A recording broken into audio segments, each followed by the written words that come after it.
Темата, която ще представим е хирургично лечение на високостепенните глиоми. Известно е, че високостепенните глиоми са експанзивни инфилтриращи мозъчни тумори, които се срещат, за съжаление, с най-голяма честота от глиалните тумори. Те се разделят на високостепенни глиоми, които са трета, и тези, които са четвърта степен, според хистологичната им верификация, като четвърта степен глиомите, мултиформеният глиобластом хистологично се характеризира с нуклеарна атипия, митози, ендотелиална пролиферация и некрози. Наличието на два или повече от тези хистологични белези включва съответно останалите към групата на високостепенните глиални тумори, а именно това са трета степен глиалните тумори, анапластичните астроцитоми, олигодендроглиоми, епендимоми и олигоастроцитоми, като някои автори включват към тази група и мозъчната глиоматоза, макар че този тумор е съставен предимно от астроцити, предвид недобрата прогноза при тази патология. Допълнително, освен като хистологична верификация, високостепенните глиоми според молекулярните маркери се разделят също на отделни подгрупи. Това е от предпоследната 2016 година класификация на Световната здравна организация, в която вече са включени съответните маркери, като трета степен анапластични астроцитоми се разделят на такива, които имат IDH мутация, такива, които са дифтип, такива, които нямат никой от тези белези. Анапластичните олигодендроглиоми, освен наличието на такава IDH мутация, се свързват и с група, която има загуба рамото на хромозомата 1p19q, така наречената 1p19q коделеция, както и такива, които нямат такива мутации, и глиобластом четвърта степен, според предпоследната класификация, се разделяше на три типа. Най-често срещаният глиобластом дифтип, следван от мутант, и такъв, който няма никой от тези молекулярни признаци. За съжаление не се вижда много добре. Това е класификацията, която преди малко представих. В последната класификация обаче има известни промени. Ние ще я представя малко по-късно. Предвид това, че при общо средна продължителност между 12 и 14 месеца при глиобластомите, подобна е прогнозата при тези астроцитоми, които имат IDH дива мутация, където средната преживяемост се доближава до тази при глиобластомите. Тя е около 20 месеца, сравнено с тези, които имат мутацията IDH, където продължителността се вижда, че е около 3 до 4 пъти по-голяма. По този начин дори и втора и трета степен на градирани хистологично астроцитоми по отношение на прогнозата и по отношение на молекулярните маркери се доближават до глиобластома. Това е наложило да се класифицират вече глиобластомите само като такива, като дифтип, без наличие на мутации, както и астроцитомите да се класифицират само като HDA мутантни, олигодендроглиомите, анапластичните като HDA мутантни, такива с или без коделеция на P19Q рамото. Честотата на глиобластомите е около 55% от общата честота на глиалните тумори, като останалите тумори са предимно втори типа на пластични астроцитоми или втори тип дифузни астроцитоми или трети тип анапластични астроцитоми и олигодендроглиоми. Кои фактори определят прогнозата при лечението на тези заболявания? Разбира се, освен току-що изброените хистологични варианти и наличието или не на съответните мутации, молекулярни маркери, от основно значение се явява Карнофски перформанс скалата, като резултатите са по-добри при пациенти над 80 точки. И това, което има отношение всъщност към нашата работа, локализацията на туморната формация, което вече ще определи съответно и степента на оперативната резекция. Оперативното лечение варира от биопсия до максимална сейф резекция, така наречената, и до лобектомия, когато, разбира се, туморната локализация позволява това.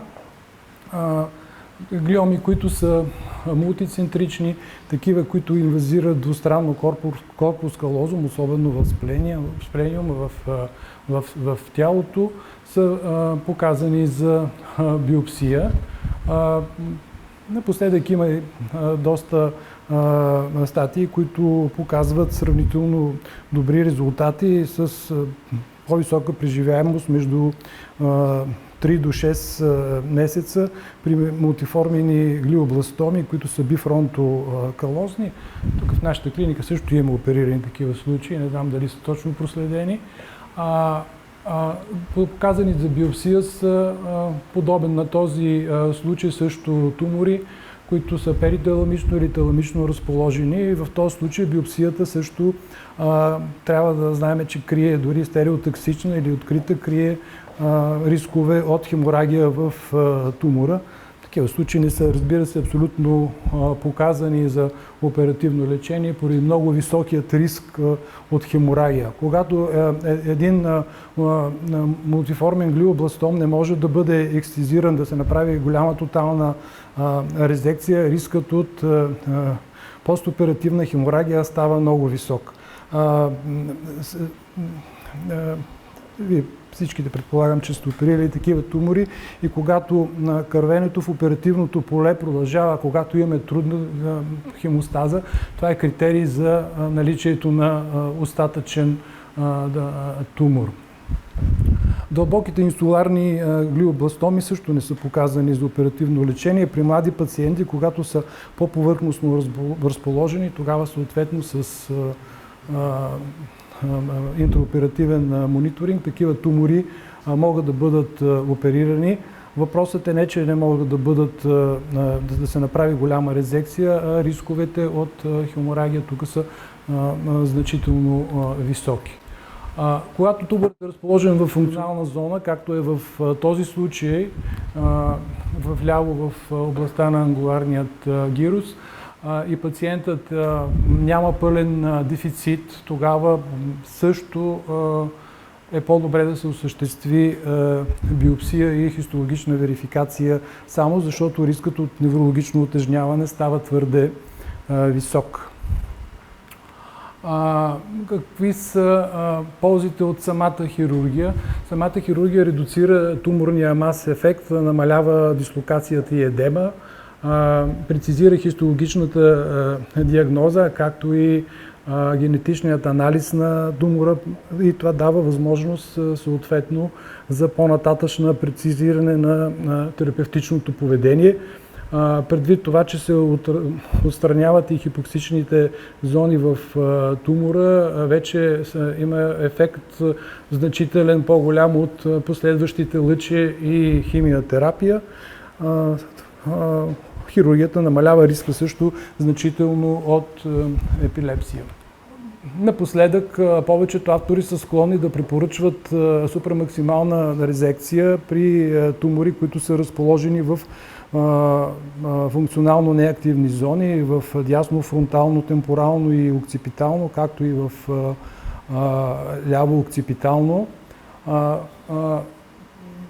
Супрамаксималната резекция е резекция, която включва и зоните, които са в границите на флеера, MRI флеера, в които е доказано, че има туморна инвазия. Това флеера, предоперативният флеер и TTI дават възможност да се определи по-добре разпространението на тумора, сравнено с контраста, като при голямата тотална резекция, за разлика от тази супрамаксимална резекция, се отстранява туморната формация, както и контрастиращата се периферна зона. Като е доказано, че преживаемостта при такива пациенти след осъществена супрамаксиларна туморна резекция е значително по-висок, като достига дори при някои по-малки серии около 2 пъти по-висок процент. Средната преживяемост при пациенти, които не се установява постоперативен резидуален тумор, проведен в първите 78 часа след оперативната интервенция, след контрастиране в Т1, могат да имат продължителност средно, според големи мултицентрични проучвания, при глиобластоми до 28 месеца. Съвременни публикации показват след голяма супрамаксиларна резекция и по-голяма преживяемост такава. Какво да се осъществи? В случая е въпроса, когато имаме диагноза на такъв тумор, да се осъществи туморна гросс-тотална ексцизия. Тук се вижда преди и след как липсва тази зона, контрастиращата се зона. Това е една голяма тотална ексцизия при фронтален тумор, или да се осъществи лобектомия. Това е въпросът, който стои пред всеки хирург. Разбира се, осъществяването на лобектомията, тук ще се спреме след малко на някои особености, които са, предполагам, ще бъдат по-интересни за младите колеги, е една операция, която изисква по-голям опит. Освен отстраняването на туморната формация, смисълът на лобектомиите, особено когато, примерно, при фронталната лобектомия се стигне до и се отвори фронталният рог на вентрикула. Ето, например, в този случай е да се осъществи дисконекция с асоциативните пътища.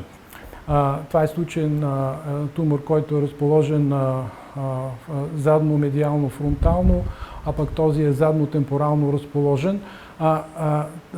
Тази дисконекция от асоциативните пътища намалява риска, защото е известно, че мултиформените глиобластоми и анапластичните астроцитоми се разпространяват по тези пътища, намалява риска от по-близък рецидив. Това пък е случай, при който е осъществена тотална резекция без да се осъществи лобектомия. Първия тук е осъществена лобектомия в дясно. Едно изследване на Рохи сътрудници показва една средна преживяемост след лобектомии в тумори, разположени в десностранно глиобластоми, които са с маркер DIF тип, една много висока преживяемост, достигаща до 44 месеца, сравнено с групата, при която е осъществена само голяма тотална резекция.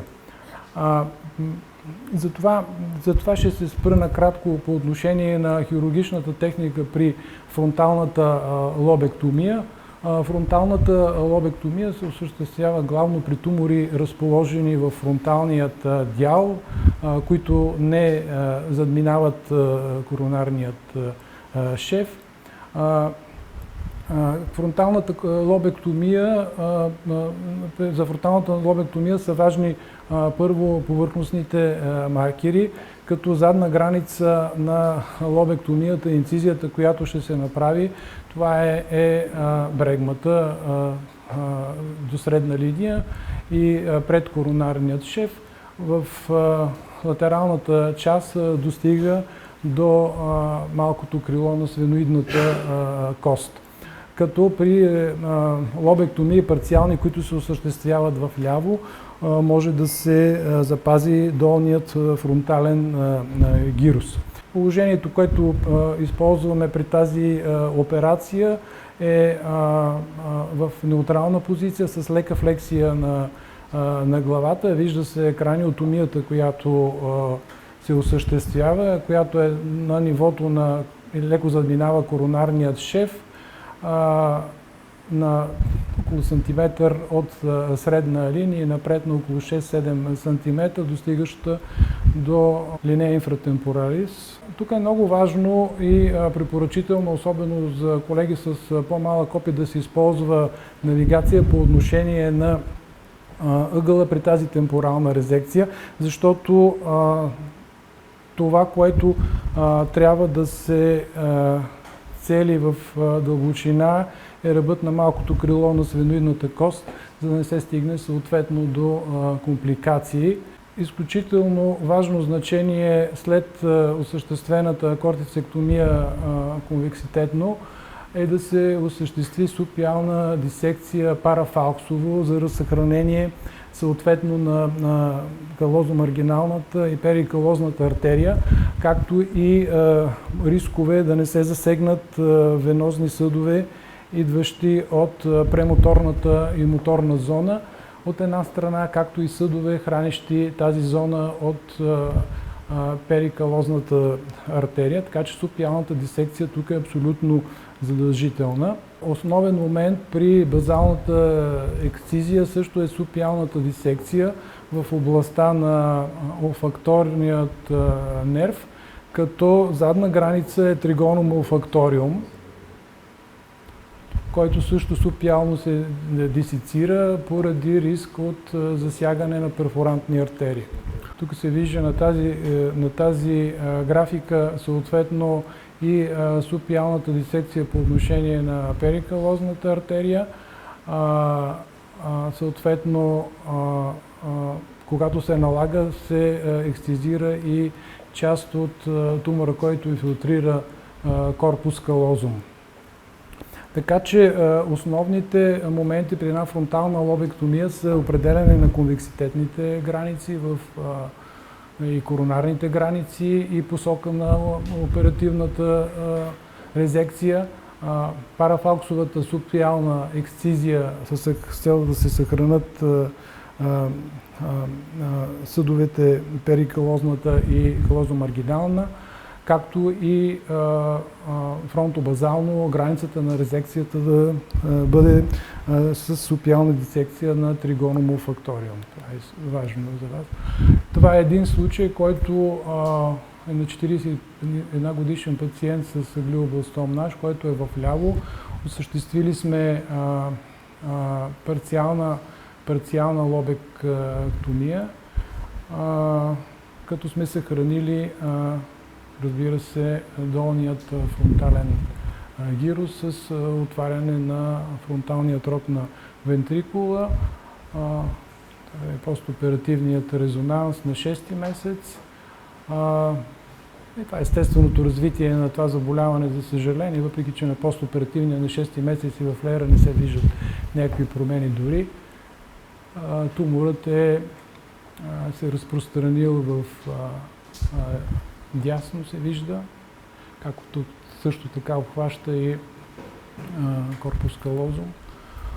Това е друг случай, също при млада пациентка с глиобластом, 36 годишна, на тази туморна формация с хистологична характеристика на глиобластом, при която също сме осъществили една голяма, бих казал, тотална резекция с отваряне на широко на вентрикула. Това е постоперативният резонанс. на 12-тият месец. На 19-тият месец обаче при пациентката се визуализира туморна формация, разположена от другата страна в областта на тригонома, което беше вече причина и за фаталният изход. Това е друг случай, при което пак в ляво сме осъществили тази резекция с предоперативния и следоперативният съответно контрол. По отношение на темпоралната лобектомия, с нея най-добре сте запознати, разбира се, колегите, които се занимават с лечение на епилепсията. Има страни, къде в Германия, например, такива оперативни интервенции, било то за тумори, се осъществяват от такива, които имат сертификат за лечение на епилепсия и се занимават с това. При такива тумори може би най-добре пациентът да попадне при такива колеги, които имат опит в хирургичното лечение на епилепсията. Резекцията, която се осъществява тук обикновено при тумори, които са инфилтративни, резекцията е темпорална лобектомия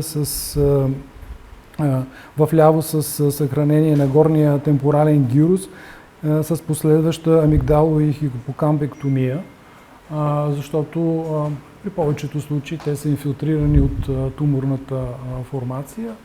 Резекцията обикновено повърхностната започва в доминантната хемисфера на около 4 до 6 см от полюса и около на 3-4 при недоминантната хемисфера, която се осъществява през долната част на горния темпорален гирус, като в ляво той се съхранява, се минава през средния.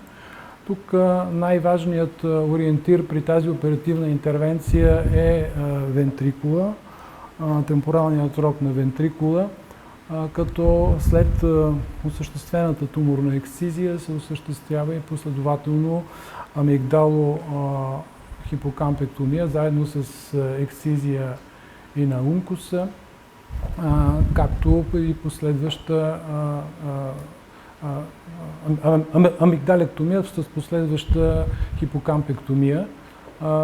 При тази интервенция е много важно да се определи долната хороидна точка, както и се препоръчва да се достигне до фисурата, за да може да се определи границата между палидума и амигдалата, което ще определи горната граница на резекцията, както и изключително внимателно да се борави върху хороидният плексус, защото рисковете от увреда на предната хороидна артерия тук са много високи. Дисекцията се осъществява тук също субпиално задължително, докато се стигне задната мозъчна артерия. Съответно, след дисекцията на ункуса се вижда и околомоторис тук. Това са етапи, при които се отстраняват съответно след осъществената амигдалектомия се осъществява хипокампектомия, заедно с ексцизия, емблок на гирус парахипокампалис. Основни моменти при тази оперативна интервенция са ранната идентификация на темпоралният вентрикул, който ще ни ориентира анатомично, като при някои туморни формации, които са с голяма дислокация, това е доста трудно. Да се спазва арахноидният план при базалната дисекция, що се отнася до това да не се засегнат трети и четвърти черепно-мозъчен нерви. Това, което казах, да се избягва коагулацията в територията на плексус хороидеус, поради риск от засягане на предна хороидна артерия, както и коагулацията, ексцизията на хипокампалната мобилизация да се осъществява с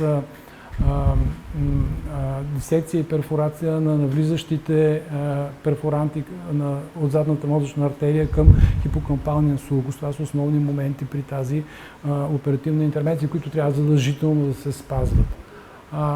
Това е един случай на пациент с анепластичен астроцитом преди и след операцията, при който сме осъществили лобектомия. Това е ранният постоперативен резонанс с контраст, на който не се вижда туморен остатък. Дали сме постоперативен късен резонанс. Това е друг случай на пациент с мултиформен глиобластом, опериран от нас, при който сме осъществили лобектомия в дясно, широка лобектомия, както се вижда. И това е постоперативният резонанс 4 години и 3 месеца след оперативната интервенция. Този пациент показва доста голяма преживяемост, като се включи в тази малка група от 5%, които достигат 5 годишна преживяемост. По отношение на рецидивните глиоми, кога се оперират рецидивни глиоми, няма строг консенсус по това. Тук също са важни възрастта на пациента, младата възраст, високата Карновски перформанс скала, както според някои автори не всички времето до поява на рецидива. Големи проучвания обаче показват, че това време няма особено значение за преживяемостта след реоперация по повод на анапластични астроцитоми, олигодендроглиоми и на мултиформени глиобластоми. Тук също е важна степента на резекцията, която ще се осъществи, като някои автори дават, че епендималната инвазия е негативен прогностичен фактор в този случай.